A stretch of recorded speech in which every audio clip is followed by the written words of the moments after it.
What is up, everybody? Welcome back to another video. In today's video, we're going to be discussing another draft prospect. But this draft prospect has been getting a lot of hype. Some people are saying this is the best prospect in the draft.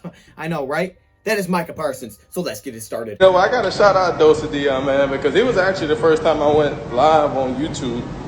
And, you know, guys don't know, DoseOfDion, he put out a lot of good content for the Detroit Lions.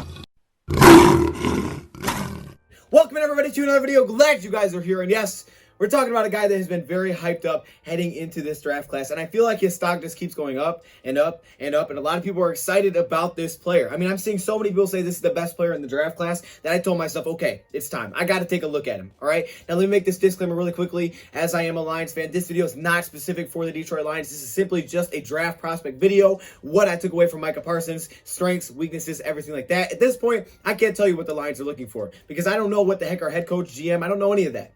I don't know our coordinators. I don't know what scheme they're going to run. So at this point, it's just simply a draft profile video, okay? We're doing a lot of these videos, and you guys can comment down below right now which player we should take a look at next. When we find out what the Lions may be looking for, we can revisit this video, and then we'll know all about the prospect. But let's take a look at Micah Parsons. Now, Micah Parsons decided not to play this season. He opted out of the 2020 college football season. We know the Big Ten was kind of like, okay, are we going to have a season? Are we not? It decided to. He opted out of the season, getting ready for the draft. And even without playing in the 2020 season, he still looked at as potentially a top 5 pick. A top 5 pick that didn't play this season.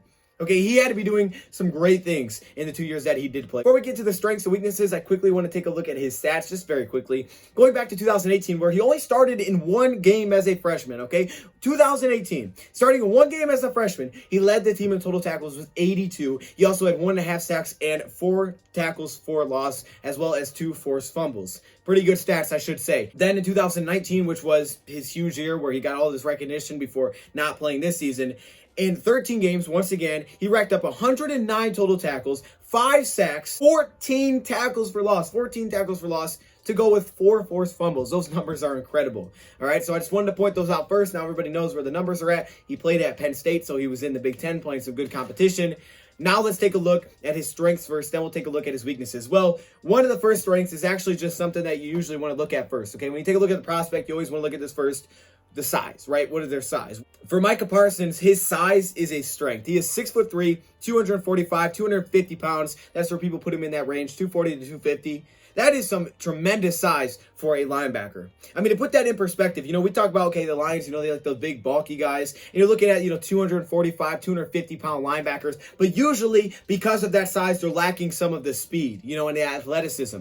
But he's not. He's also 6'3". That is a tall linebacker. He has tremendous size. But just because of that size doesn't make him slow or unathletic. He's actually still crazy athletic. He is super fast. He's pretty quick. He can work on it, but he's pretty quick. So he has the great size and the great speed. That combination just together, all of a sudden just shoots out to you, this guy's got to be a top pick in the draft. Because now you're talking about things that I can't teach that he brings. Those two things combined together, you just don't see it a lot with tons of prospects, okay? It's rare to find guys with that combination of size and speed. Now, when it comes to what does he do on the field, the strength that I took away on the field, first off, his pass rusher moves as a linebacker. So he was a linebacker for Penn State, but actually back in high school, he played at defensive end. And you could tell that has rubbed off to him. Now, some people are concerned that maybe he hasn't had the most opportunities playing linebacker because he only did play 2 years, and only the 1 year he was like basically a full-time starter at linebacker. And since he only played defensive end in high school, you could be a little concerned, you know, with where he is as a linebacker right now. But honestly, I think it's really helped him in terms of being a pass rushing linebacker. He is brought as a pass rushing linebacker a lot. And I think that's the type of defense that he'll be very successful in attacking defense. Because he's very good at getting after the quarterback, very good at getting into the backfield, tackles for loss. That's why he had 14 in 2019. But he brings those pass rush moves that you could tell that he developed as a defensive end to the linebacker position. Now, sometimes that can work against him, and we'll talk about that when we get to the weaknesses. But in general, when you send him on a pass rush, you're getting a guy that has those pass rush moves, and he knows how to use them. It's not just simply, hey, I'm fast, I'm just going to outrun you there. No, that's not what it is. He will mix in the swim move, which I feel like is very deadly for him. Shoulder tuck, he'll kind of work his way around the offensive lineman. And finally, he'll at times mix in that nice little spin move, okay? So he has all of that within his game at the linebacker spot. So bringing bringing him on a blitz is very useful because he has those pass rush moves in his back pocket that he can use as a linebacker. To go along with that, what also helps him is because of that size and that speed, he adds versatility to his game. You can pretty much put him anywhere as a linebacker. You can put him on the outside or the inside, and he's successful. You put him on the outside to get to the quarterback, he has the speed to get there. He uses that shoulder duck, or he can use his pass rush moves to get to the backfield. You can put him in the inside, he can explode through the gaps and blow up a play. He has that versatility. Many systems in the NFL where you say he wouldn't be successful. I think there are certain ones that would fit him better. Like I said, attacking defenses to me would be very good for him. Steelers come to my mind right away as a team that likes to get after the quarterback. Then I also think of Tampa Bay at times. They love to get after the quarterback. Now, those two teams probably won't have the opportunity to get Micah Parsons, but those are just two teams that come to mind because they're attacking. They get after it, right? And that's the kind of scheme that I think he would fit very well in. Very explosive. He's a disruptor, all right? That's the next thing that I wrote down. He's explosive in terms of blitzing, getting after it. Sometimes you send blitzes, obviously to get to the quarterback, but it turns into a run play. So you have to be able to make plays in the backfield against the run. Sometimes you blitz to stop the run. And he can do that. He's very explosive, and he can disrupt a play because he can meet the running back in the backfield. He'll be the first guy in the backfield many times coming on a blitz. And that just blows everything up. Because even if he isn't able to make the tackle, all of a sudden things are all out of whack. You have a big hole created because he got to the backfield. Just super explosive, super disruptive. To talk about his versatility, I think what's great is that he is a 3-down linebacker. Now, I don't think he's perfect at pass coverage, which we'll get to in a second, but he can play all 3 downs to me in the NFL. I think he can play every down. I don't think he's a guy that you need to hide on certain plays. Hopefully that doesn't become the case, because if it does, obviously that's not a good thing. But to me, I see him as a guy that can be a first-year starter that can play all 3 downs.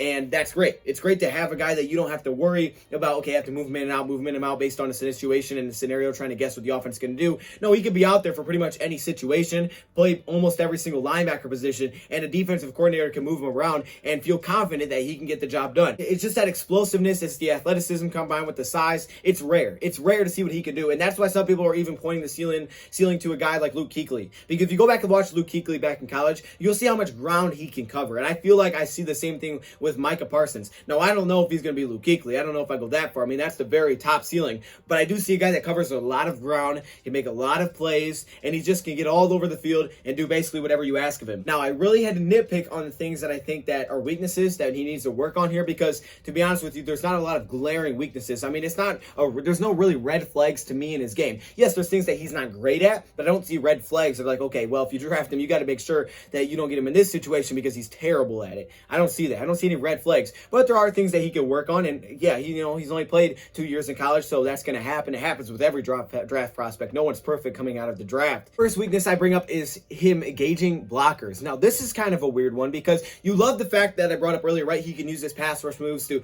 get after the running back, to get in the backfield, and he's very quick with it. That stuff is great. However, I think at times it can hurt him because I don't know if he always engages blockers the best. So you'll get a running play, right, where he needs to kind of close off a gap. Well, sometimes he'll use that pass rush move and he'll basically take himself out of the play because he'll pick one side or the other and it leaves an open hole for the running back. When you're super aggressive, when you're very aggressive like he is to get to the backfield, it can open up holes if you pick the wrong one, right? If you have an offensive lineman and you pick one spot and you get there too early, the running back can see that and they can pick the other hole and make something happen. So sometimes you would just want him to engage the blocker better and kind of take away the gap and kind of fill the lane because he has that size and athleticism to do it. But sometimes he's almost overly aggressive. He'll overrun the play and he'll take himself out of the play. Now, he's so athletic that he can usually find his way back, but what could be a shorter gain tends to turn in sometimes to a longer gain. He'll over pursuit and he'll kind of push himself out of the play at times. So you love the fact that he's very good at getting back there and getting past offensive linemen, but sometimes it can work against him. Not all the time, but sometimes it can. Sometimes if he's kind of caught flat-footed or he's caught, a couple yards down the field where the offensive line is working their way up, sometimes he kind of struggles maybe to get off the offensive lineman. People will look at things like that and say, well, he's playing soft. And that concerns people because they're saying, well, he's playing soft. People say Jalen Smith did that back in college where, he would play soft and he wouldn't be, super attacking against those big offensive linemen. I think that goes back to sometimes how he engages the offensive lineman. And sometimes you wish you would just, kind of fill that gap instead of kind of trying to slide around him because then it opens up a big hole. It's maybe not even that he's being flat-footed. It's that he's kind of going in a little bit like this because he doesn't want to take on the blocker and just take him out of the play, he doesn't really engage him. He kind of just slides by him, and then you got that big hole. That's a concern. That's probably my biggest concern with him, honestly, even aside from the coverage. Now, I don't think he's a bad coverage linebacker, okay? I know that is probably the one biggest weakness that's taken away by a lot of people. I think the one I just mentioned is, I don't think he's bad in pass coverage, but he's not great at it either, okay? This isn't, to me, the best pass coverage linebacker you're going to see. Compared to the rest of the nation, he's actually still above average. He grades out above average. I think one thing is he's actually not too bad when it comes to his zone recognition. It's more just the limited opportunities he had in man-to-man to look at. It was just over 60 snaps in man coverage. And in zone coverage, we saw that a lot. He wasn't terrible. I thought his awareness was okay. You see him following underneath routes, you see him following the in routes, reading the quarterback size, doing what the linebackers are asked to do when dropped in the zone. If you're playing him in a heavy man, I don't exactly know what you're going to get because we haven't seen a lot of opportunities for him there. And I think that will come with time. But he has all the intangibles to believe that it could work. But in zone, I don't think he's that bad at it, to be honest with you. They used him a lot attacking, getting after the quarterback at Penn State, but I didn't think he was terrible at it. At times, you'll see him get sucked in on play actions, right? He'll get up to the defensive line. All of a sudden, he's stuck and he's pushed out of the play and everything's open behind him. But I think that got better. When you watch him, you see that less and less as time goes on. From 2018 to 2019, I think that got better in his game, and we saw it occur less and less. He got more disciplined, is what the word everybody uses to describe him. So what was one of his weakness is still above average for most linebackers in the nation. I think if you want specifically just a coverage linebacker, he's probably not the best one out there, right? I haven't looked at the other linebackers yet, but he's definitely not going to be the best one out there. But he's not completely awful at it. It's just that for his game, he doesn't have a lot of weaknesses, so it's one that you have to really nitpick. But honestly, I think he's gotten better at it. And if you're looking at a defense that drops the linebackers in his zone a lot, I think he'll be okay because he does a really good job of reading the quarterback size. Sure, at times it can work against me. The bigger concern, again, is how he engages the blockers, his over-pursuit, his over-aggressiveness. Playmaking in pass coverage, that's a different story. He's not too bad at being in the right position. He just doesn't finish off a lot of the plays. Not many passes defended, not any interceptions. There's actually less production in pass coverage than Jarrett Davis had back in college, which is concerning. But you can see the awareness there, but it's just that he isn't finishing off those plays. And I think because that also makes people think he's even worse at coverage. But to me personally, that's not the issue. I think he's okay at being in the right spot. He just doesn't make a lot of the plays. And with his background being a defensive lineman, hey, you play defense for a reason, right? There's a reason he's not a wide receiver. It's not like he hasn't put himself in position to make the plays. I mean, he has multiple dropped interceptions. So yeah, you want to see him finish off those plays, but it's not that he can't get in the right spot. He just isn't finishing off the opportunities that are there. And hopefully he adds that to his game. Now, when I say he does a good job of reading the quarterback size, that can work against him at times because he will get fooled. Now, this comes both in run defense and pass defense, specifically against the read option. When he's going against the read option on run defense, you'll see a lot of times where he'll make the wrong decision, right? He'll pick the wrong guy. He'll tackle the person that doesn't have the ball. He's lined up on the edge or he's lined up on the inside. He'll tackle the guy that doesn't actually have the football. He can get very fooled on those fakes. And when it comes to passing the football, you'll see him very fooled on play actions. That's the place where offense is really attacking because with the play action, he'll get caught watching the quarterback size. He'll fall for the play action. He'll get sucked into the defensive line. Then he doesn't have the depth. So when you're asking a guy to play zone, read the quarterback's eyes, well, when he's sucked into the defensive line, everything behind him is going to be open, right? I mean, that's what's going to be there. So the play action can really hurt him against the pass. It's something that just can be tuned up as he gets more reps, as he gets more opportunities to play. But I think the best thing would be to do if you're going to start him day one is, in which you probably are, is to have him play a little bit more zone. I think he'd fit better there because that's just where he's had a lot of opportunities. Not saying he can't play man coverage because I don't really know. We just haven't seen a lot. I think it's only like just over 60 snaps we saw him play in man coverage. He has the traits physically to succeed in man coverage. Just haven't got to see a lot of it. Now, some people would suggest that, okay, he could lose some weight and potentially be a little bit quicker because he's very fast, but sometimes he's not super quick, super flexible, where you think, okay, if you lost a couple of pounds, maybe like 10 pounds, he could be even quicker, and this guy would just be an extreme athlete. I mean, because he's already fast sideline to sideline, up and down the field. You lose some weight, I mean, this guy's going to be just flying all over the football field. And then I think you could also say, well, if he could stay where he is, because sometimes you watch him, he doesn't look like he's 245 pounds. I watch him sometimes, he looks like he's way smaller than what the size says because of how explosive and how fast he is, where it's almost like, okay, well, maybe if you stayed at the same weight, maybe you can put a little bit more weight on, you could almost be more of a run stuffer than anything. But I think he's good where he is now, so I think he could really adapt just because of his skill set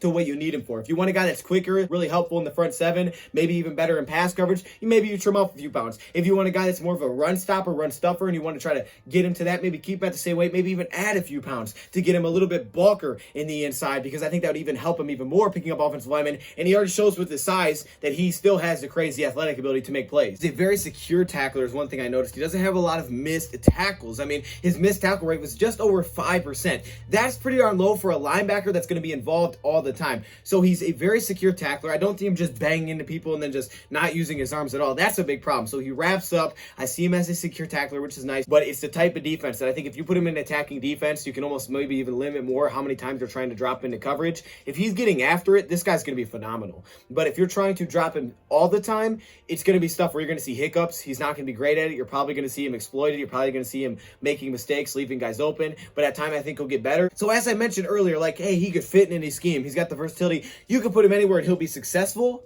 I do think if you get him in an attacking defense, he's going to be much better early on. I think the other stuff is stuff that he needs to learn and improve upon. It's not easy to cover as a linebacker, but I think those are things that he just needs to improve on because I think it will take time. I think it's going to take experience for him there.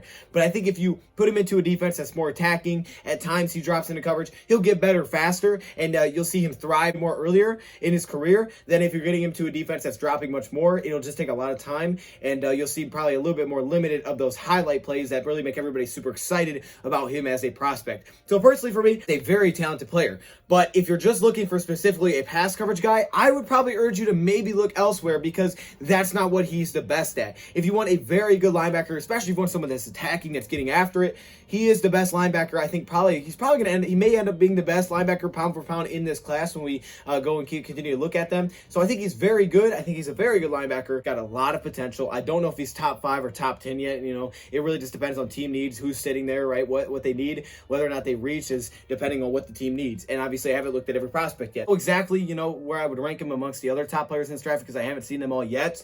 But now looking at Micah Parsons, I understand the hype. The hype is real because you see it all there. I mean, there's no red flags to me. I think there's things he needs to work on and improve upon for him to be that great linebacker that people hope that he can be. But there are just a lot of things that he can do that you just can't teach, honestly. That's Micah Parsons. Let me know your thoughts in the comments below. Who should I talk about next? Thank you for watching, and I'm out. Are you kidding me right now? I had to put my helmet on for this one. Are you kidding? Look at this. Look at all these members. What? Yo, hey, shout out to all the members, man. Look how many All-Pro members there are. Like, literally, it's the whole screen, dog. This is crazy. The patrons, of course, the Hall of Fame members, man. Y'all got the gold color. It's kind of yellow, but it's supposed to be gold. Shout out to all the members, man. If you want to be a part of this, all you got to do is join the channel. But there are perks that come with it. Stay locked in the community tab if you are a member because that's where a lot of information comes out. I appreciate all of you. What?